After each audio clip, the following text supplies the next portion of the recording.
Hey everyone, welcome back to the podcast. I'm Tom Shaughnessy. I'm one of the podcast hosts and I help lead Delphi Ventures. Today I'm thrilled to have on Seb Audet, who's the co-founder and CEO of Zapper. I met Seb around a year ago when we first launched our fund, so it's really awesome to have him on. Seb, how's it going? Doing pretty good. Thank you very much for having me on.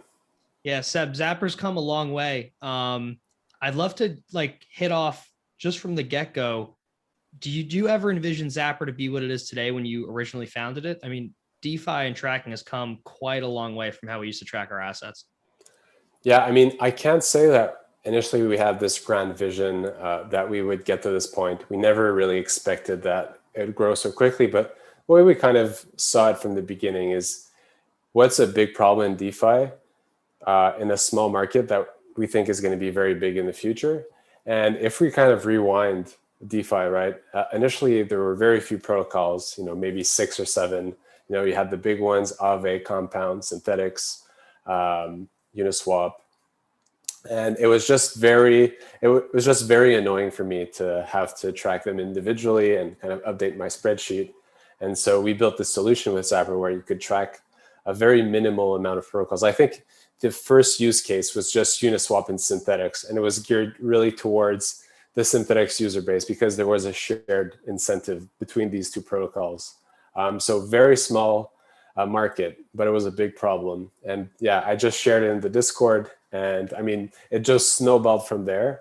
And so, yeah, I mean, obviously never expected to have this amount of growth, but we did know that we were tackling a very important problem in a small market that would become big in the future. You lobbing out the Synthetics comment on them basically being the first ones to roll out yield farming just shows how much of an OG you are. Yeah, it's the OG yield farm. Yeah, most people think it's Compound, but I mean, they maybe got public about it. But can you just share how people track their assets before Zapper? Like, I mean, you know, back when I first started in crypto, like it was all Google Sheets, we passed around Excel files, stuff like that. There really was no way to track any of this, right? Yeah, and even if we rewind back, I mean, it's still very popular, right? But Blockfolio, you have to manually input every token you add and input every transaction. There's nothing automated from it. So like that's the default, I'd say, use case for still most people in crypto to kind of manage their portfolio. But the issue with DeFi is very programmatic, it's very automatic. So Blockfolio doesn't fit at all the use case for DeFi.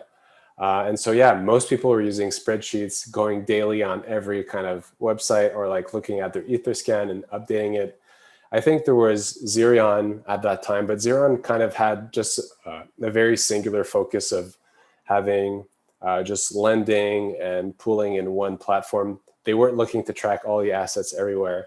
And I think there was the other app called My DeFi, very OG app that was trying to track all your assets, but I was just kind of frustrated by it not tracking my own apps. And so I was like, it's just a very uncomfortable feeling to not be able to see your money. You don't feel good. It's like, did I lose something? Like, did my portfolio just like crash? And so it was just so frustrating that I had to solve it. And that was really just the initial use case. Like, yeah, I mean, spreadsheets, Zerion, and a few other apps that kind of tried to tackle that problem. Yeah, you're right with most winning CEOs where the project they launch is to solve, a problem they already have. I mean, that's Andre with Yearn. That's, most major successful founders. I guess the other question for you is when you were starting Zapper, I guess at the time, one of the thoughts on the other side, like playing devil's advocate was, hey, you know what? The wallets will just track your assets. Like you don't really need this external service to do it. Did you ever have a view that, hey, you know what I'm building might just be, automatically shown by someone's wallet, or what was the give and take there? Yeah, well, I mean, I'm kind of impatient in nature, so I couldn't wait after a wallet integrating it. Like, I couldn't wait a week or be in kind of the doubt that, oh, maybe eventually they'll track it. Like, I had to see it like right now. And that was kind of like the original thesis is like like we know how uncomfortable it is for users to not be able to see their money. And so we kind of pinned as the most important like product value for Zapper is like people want to see their money. If they can't see it, they're one, going to be uncomfortable, and two, it's like an exit door that you create for them to use another product. And so that's always been like a main point of focus. And that's the main reason why we did Zapper. It was just very uncomfortable. I couldn't wait for another product to do it. We had to do it ourselves. That's really cool. No, that's a great answer. And I guess one of the issues in crypto is building a community. Community is everything. They're the ones that'll take your project to the next level. They're the talent, whether it be, token econ to community building, brand building, et cetera.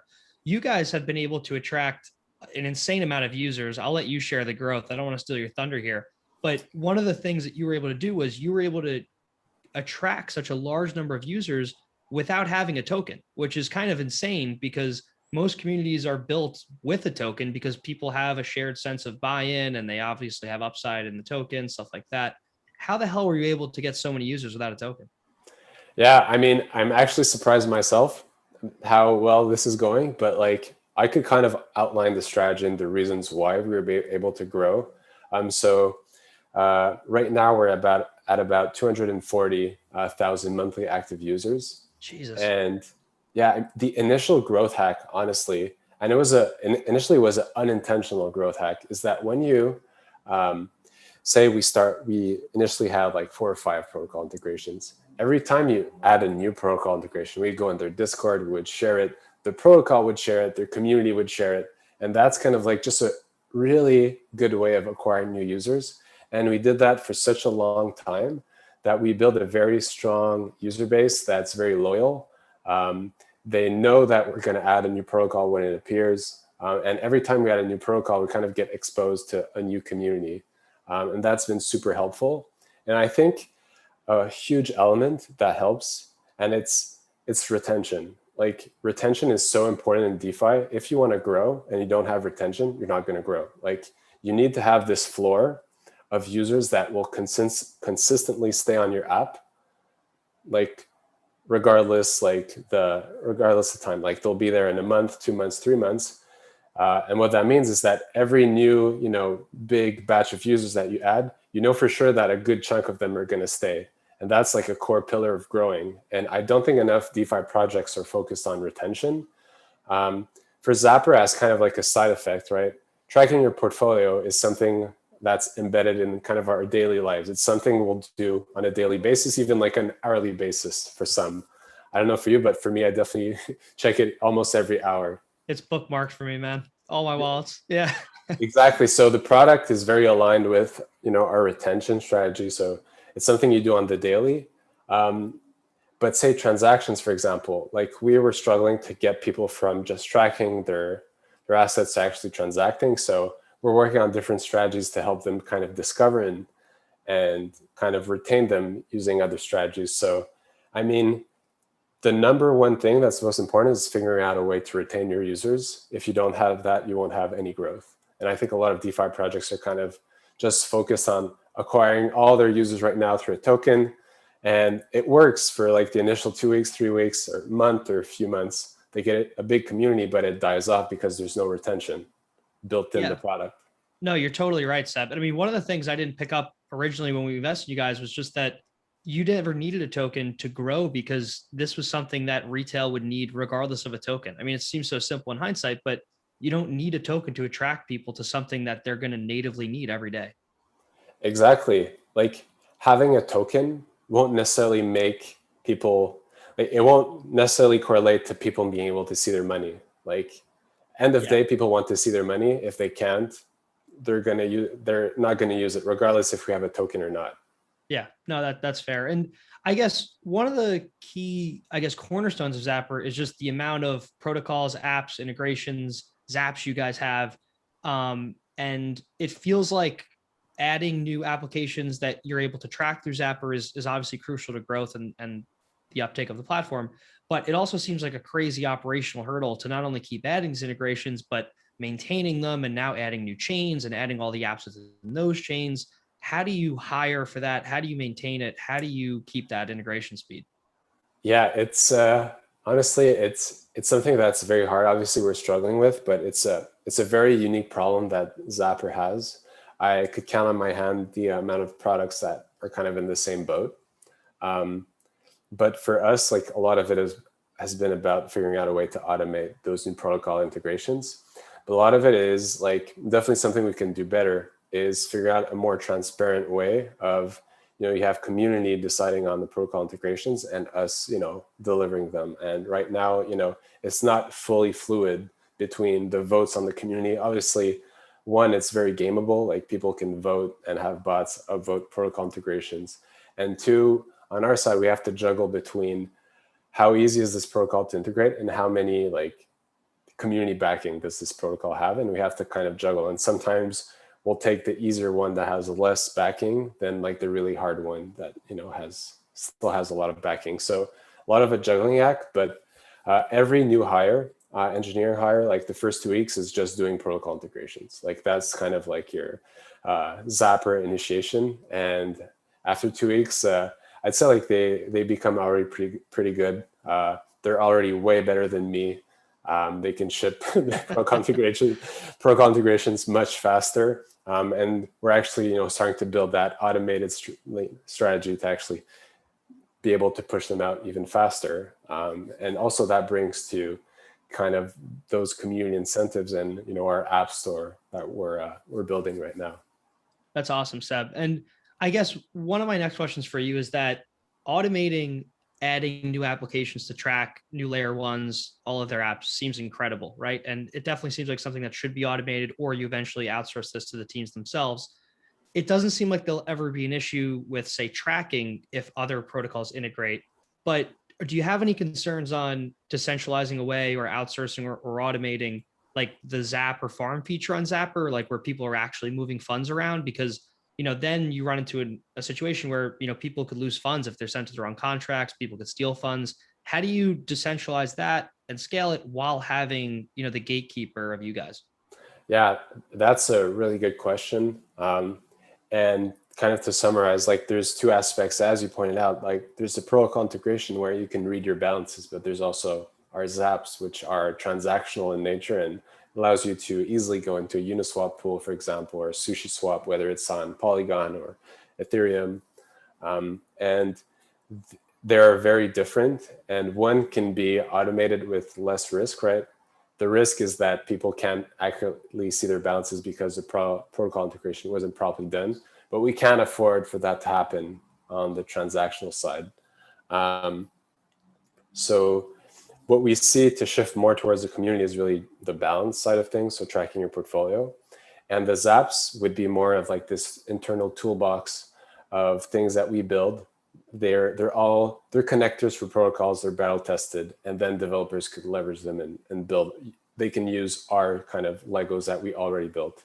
Also kind of offset the audit risk, because all those kind of Zap Legos, right, those transaction connectors would all be pre-audited, and it would just become a game of like putting them together and trying stuff out. But the strategy definitely, we want to be very careful with Zaps, because obviously the risk is much higher, and it's not a risk we want to, it's a risk we can't afford, basically.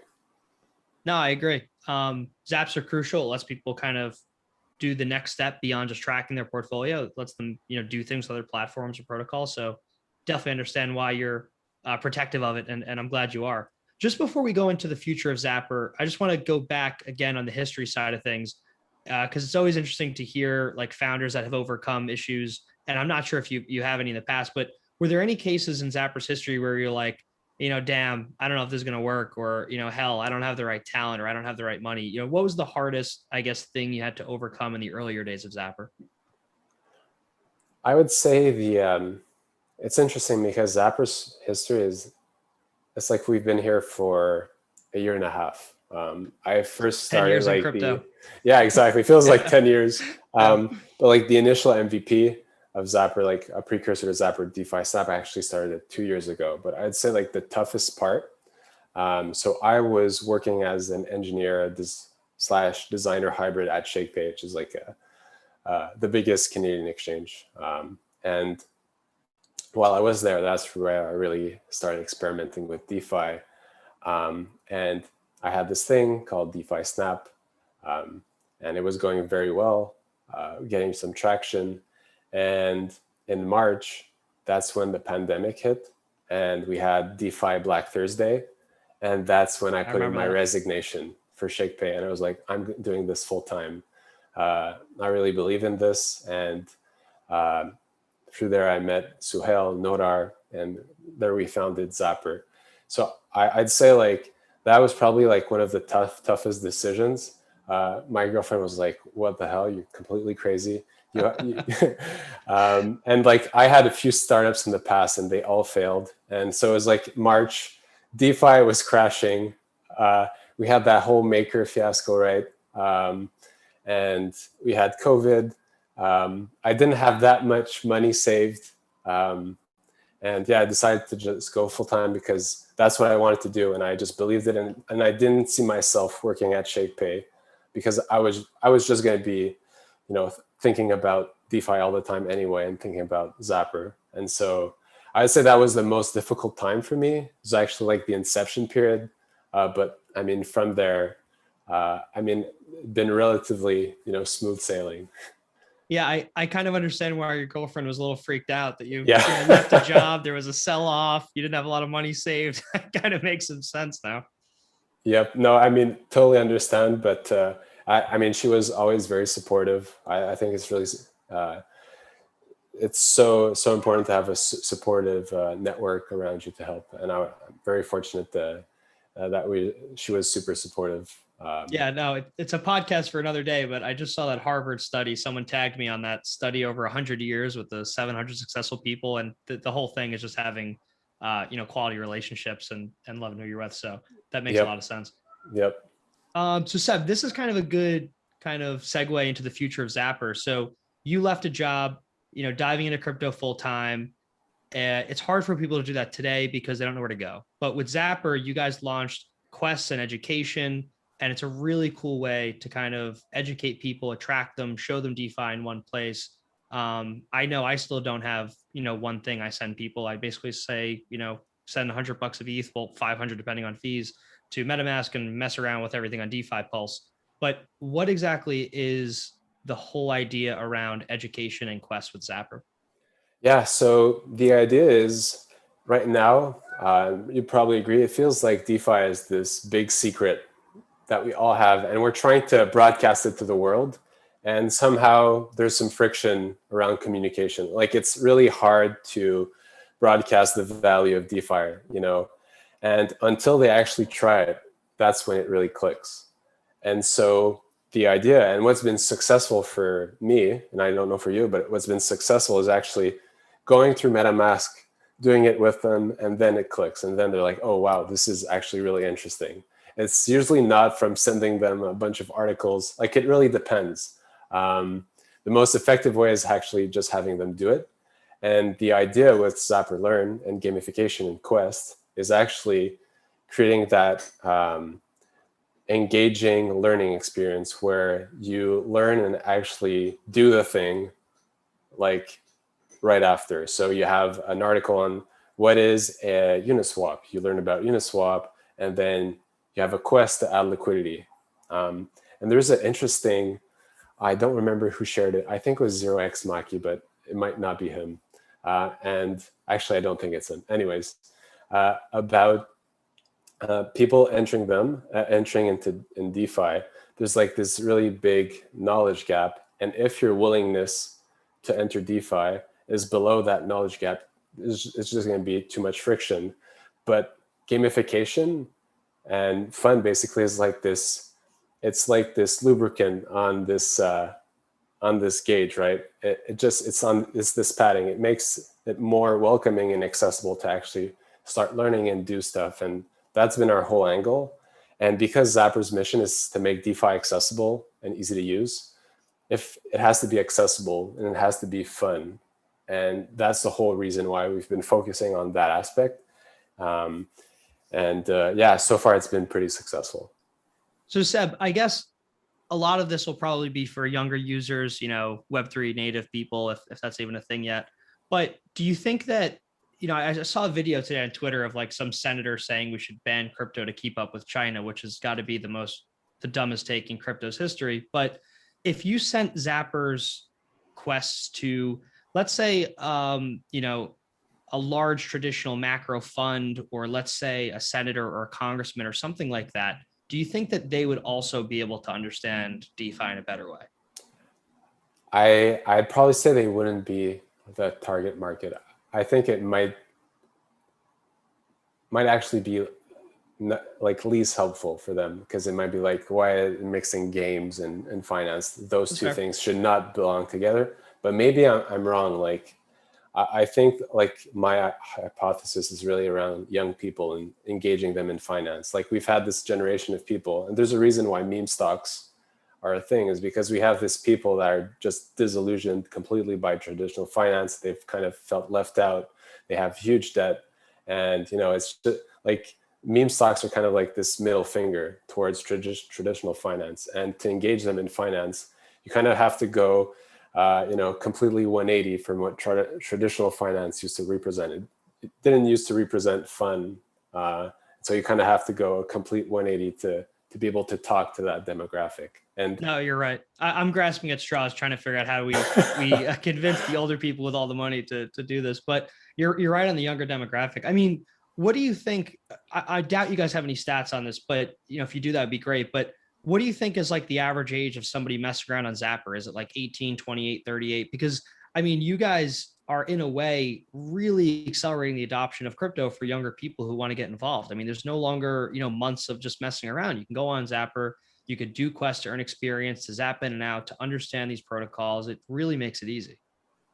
yeah, that's a really good question. I would say probably between 25 and 35. But I mean, what's interesting with crypto is most of it is pseudonymous or anonymous in nature. So it's very hard to know exactly who your users are. And actually, like, it's funny because we're actually doing an exercise, and I'm kind of sidetracking, but like trying to determine like who's the persona. Because when you build UX around a product, try to figure out what's the persona, typical person. And what we kind of ended up on is a pseudonymous Twitter account. We don't actually care who you are. We care about like your on-chain person, like pseudonym. And we're kind of shifting towards more of a pseudonymous economy. And it's not real, like we don't care about what's your age, what's your income in traditional where you live, but we care about your reputation in DeFi. And that's what I think is super interesting. Do you think that, I guess the second and third questions for you are, I mean, what do people actually get by doing these quests? Because people are like all profit oriented. Like, are they earning NFTs? Are they earning native tokens of a project they're interacting with? Or are they earning, hopefully just knowledge as well? Yeah. Well, I mean, what they're really earning is proof of, it's like this reputation that they're actually a hardcore Zapper user, and they're like an early Zapper user. Like we're in the very early history of Zapper. We don't yet know what these badges or these levels might be used for in the future. And it's where you kind of see it as like you're building your CV for Zapper. And I still don't know what that could be used in the future, but it's building up that reputation. No, I totally agree. I mean, the whole idea of an on-chain CV is hilarious. I mean, we haven't seen a real one in a while. Do you think people actually get hired off of their Zapper history? I mean, it's already happening with other. It's like Atomic Blue. I forgot the name of it. I mean, Degen Score is obviously an obvious one. Yeah. I've seen a few people like being hired to manage like people's wealth based on their Zapper history. So kind of seeing a glimpse of that, but I think the trend at large is like, and just even us hiring at Zapper, I think the CV is probably the thing we care the least about in the whole application. Honestly, I think we probably wouldn't even need it in most cases. That makes sense. And I guess moving like beyond Quest, like, do you think that, or not beyond Quest, but do you think that the learning and the education that you offer will go beyond DeFi to NFTs too, or not so much? Absolutely.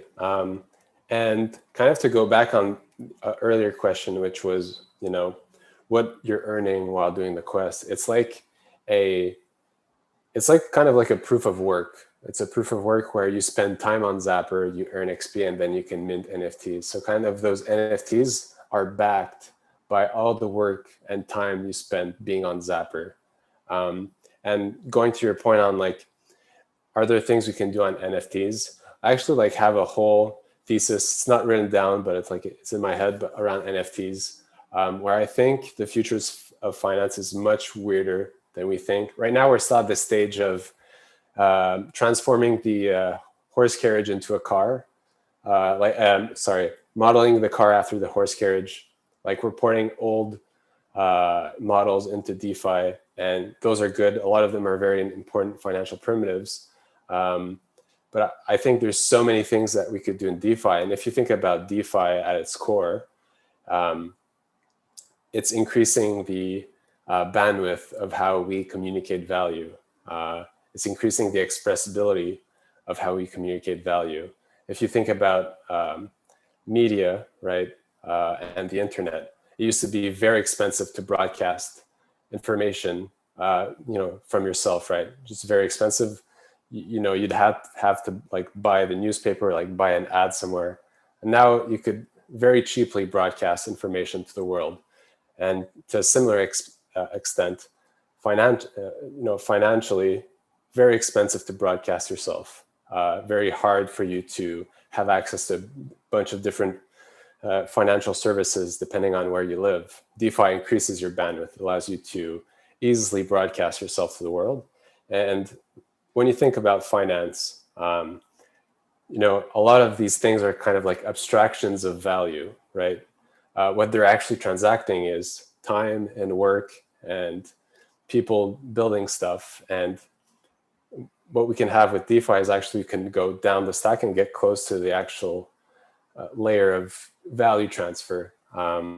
Like, for example, an essay that earns fees dynamically based on people that are reading it, instead of having like an IOU or a stock that represents in that company, right, that somehow gets its value derived from that essay. So we're getting closer to like the source, and I think it's going to take time, but that's what DeFi enables long term. And I think there's going to be a big intersection between NFTs and DeFi where I could take my Charizard Pokemon card, deposit, use it as collateral, make it work. Like I have a bunch of things of value we all have, in our homes, but we can't make them work.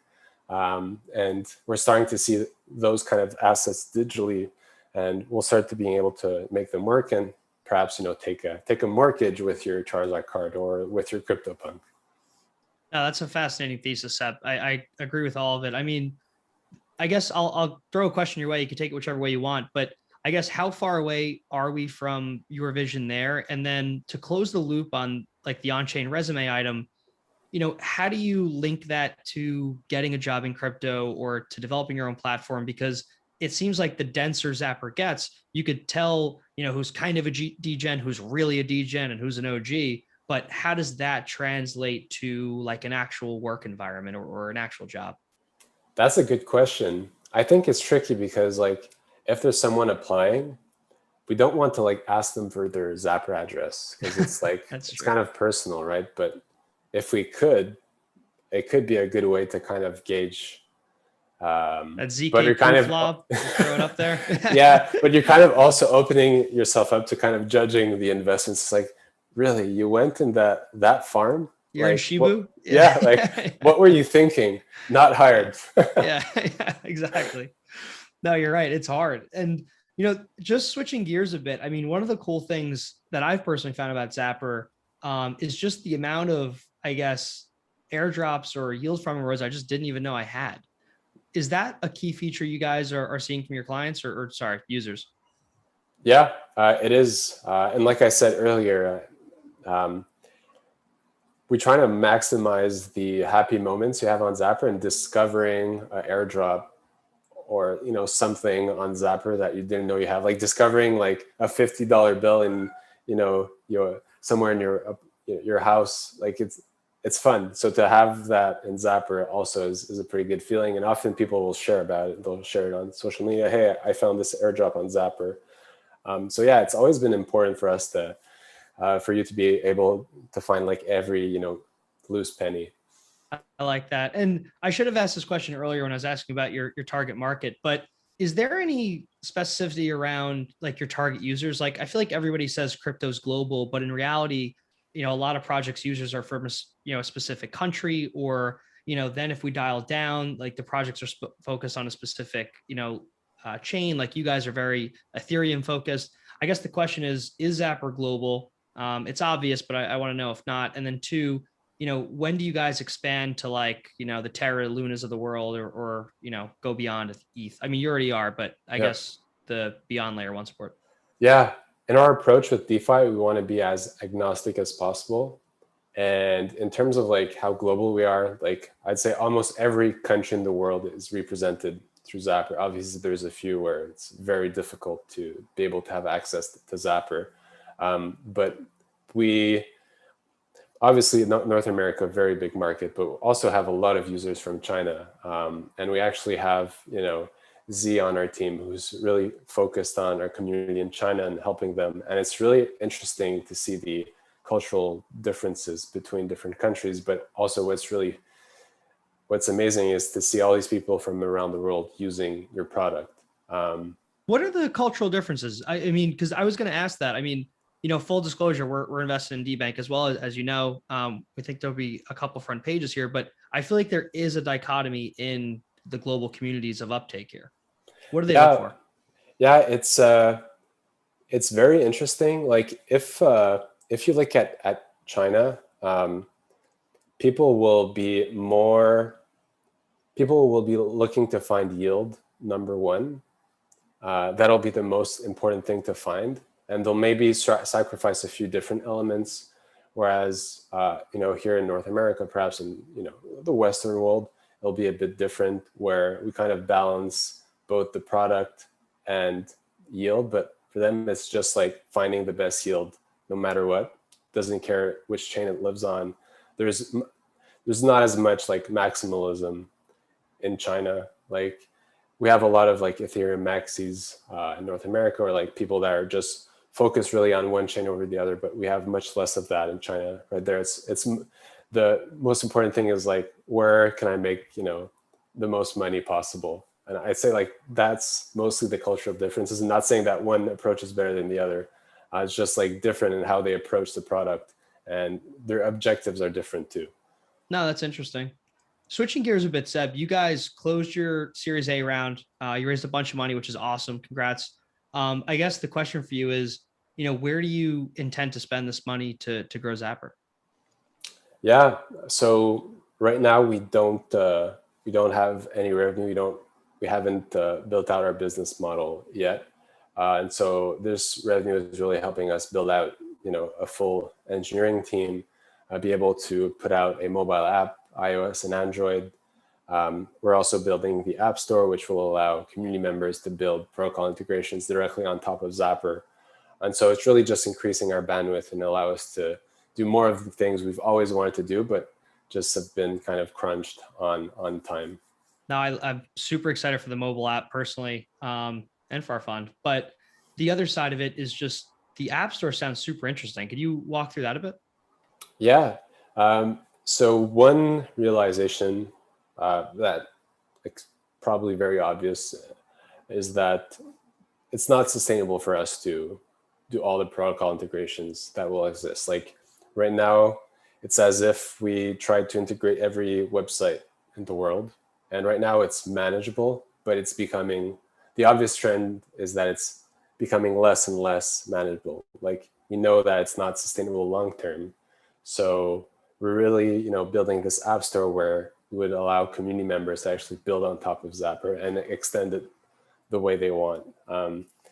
Also, a thing is, and we're kind of approaching in a similar way to Shopify. So if you're a merchant on Shopify, you can extend your e-commerce website through different plugins to fit kind of your use case. In a similar fashion, a financial dashboard is something that's very personal. Everyone has different use cases and they'll like some features more than the others. And so by having this app store, you kind of allow the market to dictate which features should be built on Zapper, which protocol integrations, and then users of Zapper can kind of decide and customize their own financial dashboard. That's pretty cool. Yeah, no, the community curation is key, whether you're looking for apps integrators, apps. So yep. Yeah, I really like that focus. And the other side is just the future of Zapper. Obviously, NFTs have taken by storm. There's a lot of things I guess we're waiting for, like, real appraisals for NFTs.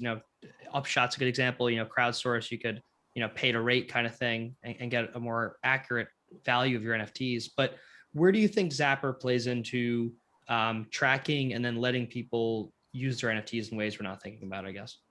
Yeah, so right now NFTs are still in this spot where it seems like the DeFi market and NFT market are diverging.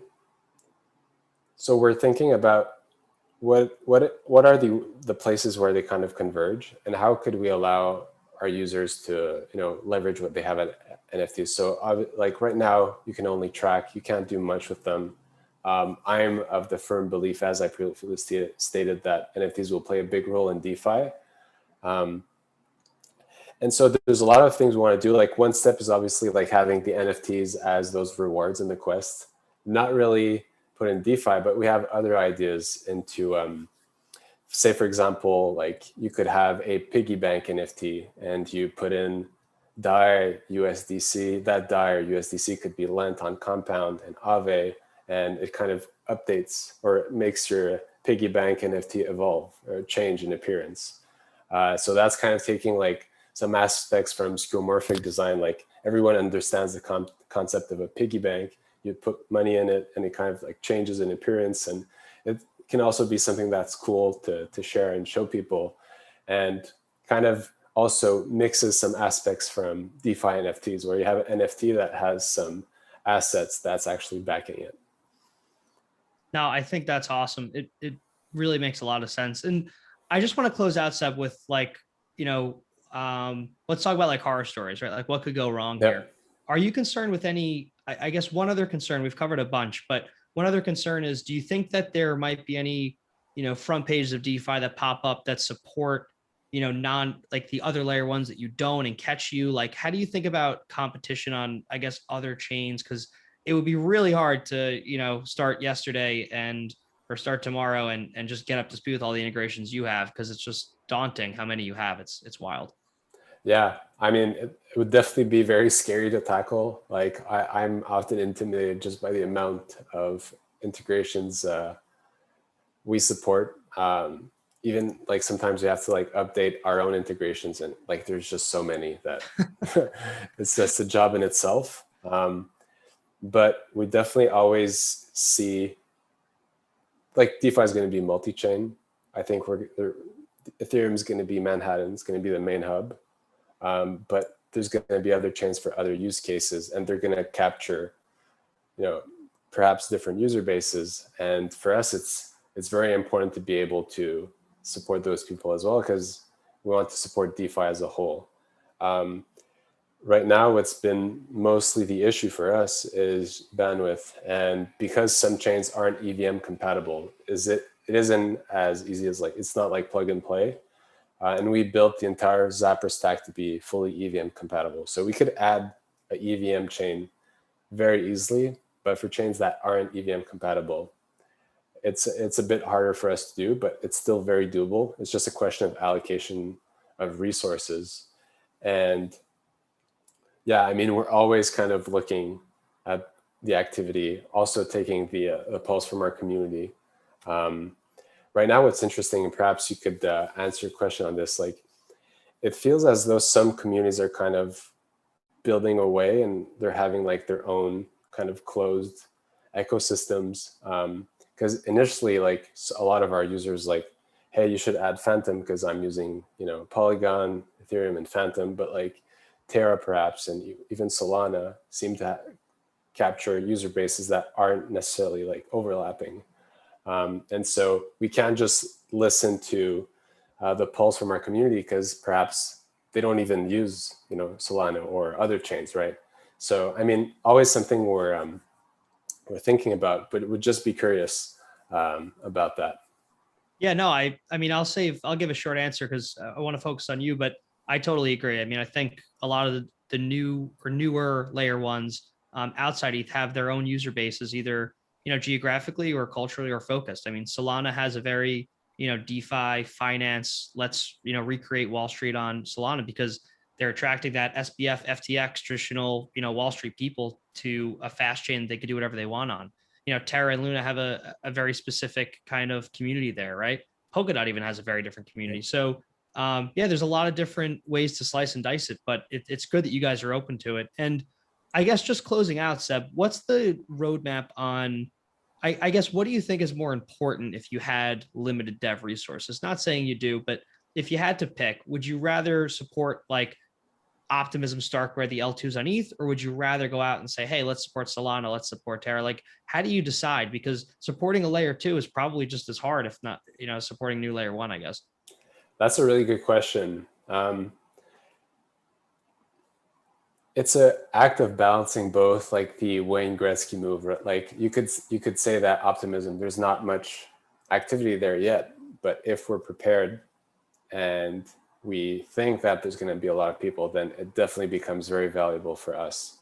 That's what we did with Polygon. Like back in March, February, we actually started building the bridge. And at that time, there weren't that many people using Polygon, but we saw the fees spike and we're like, okay, we know the future is going to be multiple chains. Let's build out Zapper to be EVM compatible and have Polygon. The other side is you have a really big community of users being on it. It's kind of an act between, going where the puck is going to be, also being able to target L1s that you think are going to sustain long-term and going to have a large user base. Because if you go into an L1, that's not going to sustain. And you could have done the Wayne Gretzky move. You should have done the Wayne Gretzky move. So it's kind of a careful act of balancing both with limited bandwidth. That's awesome, Seb. It's really awesome having you on. I can't believe we waited so long to do this, but excited to download your mobile app hopefully soon. For those listening, just check out zapper.fi. You could track all your assets for expanding chains and apps. Seb, it's been awesome having you on, man. Thanks so much. Yeah, thank you so much, Tom. And my cat also says bye. I love your cat, man. Yeah. So did I. All right.